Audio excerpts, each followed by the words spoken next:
bienvenue sur ma chaîne YouTube Pixel et Vecteur. Aujourd'hui on va faire de l'InDesign et plus exactement on va faire du grep. Et on va faire une première leçon de grep tout à fait simple pour commencer à voir un petit peu les divers ingrédients qui vont nous permettre de faire des recherches grep. Je vous rassure tout de suite, je ne suis pas du tout très fort dans ce domaine-là, donc en fait tout ce que je vais vous apprendre, ce sera des choses simples que moi-même je suis capable de comprendre. Rien de très compliqué.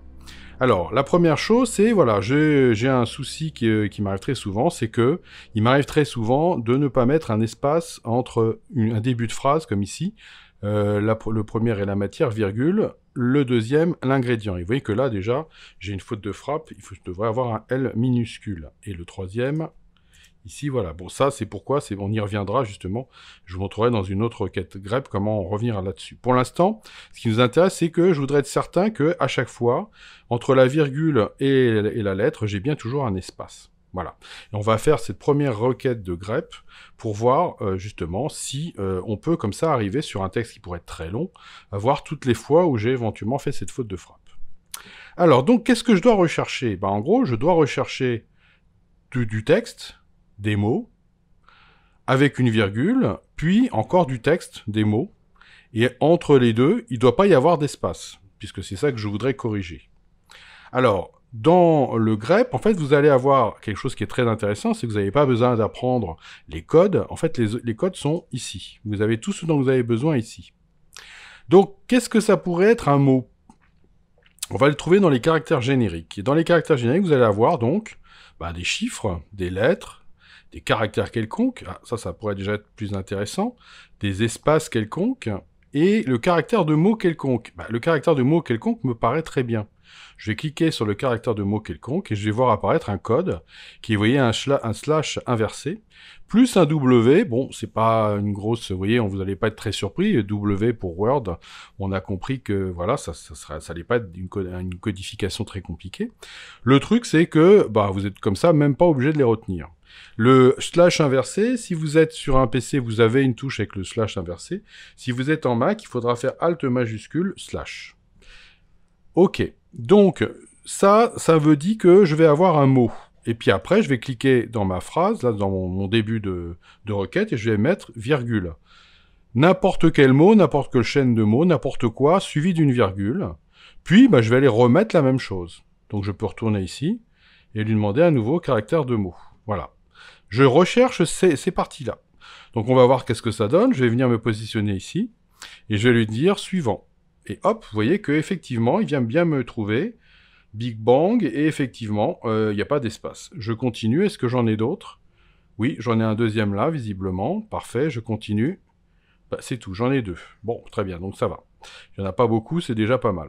Très bien. Alors, vous voyez que là, j'ai fait une première partie de la chose, mais en réalité, ce que je voudrais, moi, c'est aussi en profiter pour remplacer.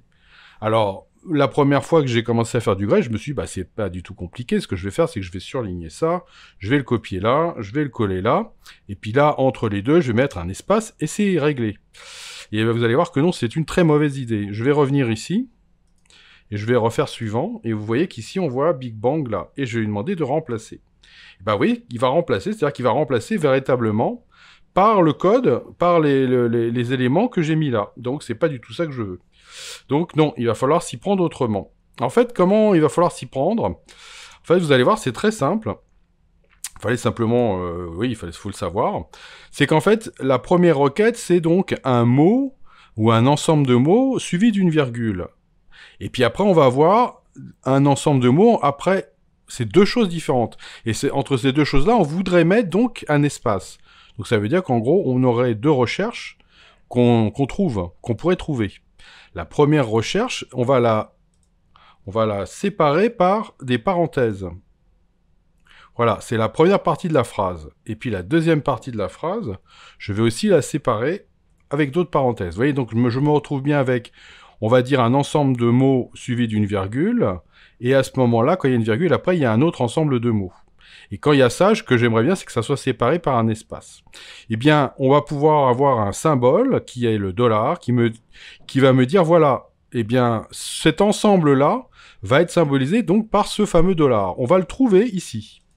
Vous voyez, si je viens ici dans les caractère trouvé. J'ai, vous voyez, trouvé 1. Je vais cliquer sur trouver 1. $1, ça veut dire que c'est la première partie qui est là. Ce qui veut donc dire que la deuxième partie qui est entre la deuxième parenthèse, ça va donc être $2. Trouver 2. Donc ça veut dire que maintenant, si j'ai mis un espace entre la première partie, l'ensemble de la chaîne de caractères suivi avec une virgule au bout, et après la deuxième chaîne de caractères, la fin de la phrase, eh bien, et qu'on met un espace entre les deux, et ben là, il n'y a plus de problème, il va pas me copier un enchaînement de lettres, il va me copier simplement l'espace. Et regardez, on va le faire. Suivant. Là, j'ai bien mon élément, et là, si je fais remplacer, et ben vous voyez qu'il me met bien un espace. Si je fais tout remplacer, il me dit qu'il y a encore une autre modification.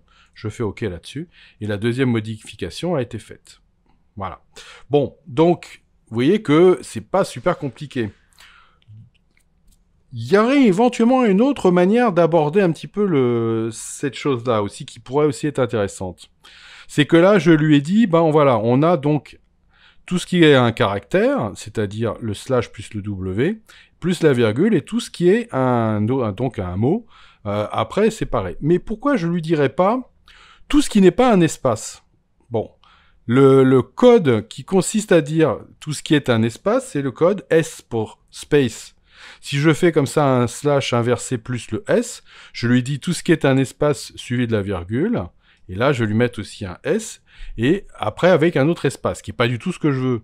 Mais si maintenant le S, je le mets en majuscule, c'est tout ce qui n'est pas un espace, suivi d'une virgule, puis tout ce qui n'est pas un espace, donc en gros, tout ce qui n'est pas un espace, ben, ce sont les mots, ce sont les accents, c'est tout ce qui n'est pas un espace, quoi. Et bien donc, si on recherche ces éléments-là, tout ce qui n'est pas un espace suivi d'une virgule, et après suivi de tout ce qui n'est pas un espace, on retrouve la deuxième chose. La première proposition va être remplacée, va être là, plus on va lui mettre un espace, puis on va avoir la deuxième proposition. Ça devrait aussi marcher de la même manière.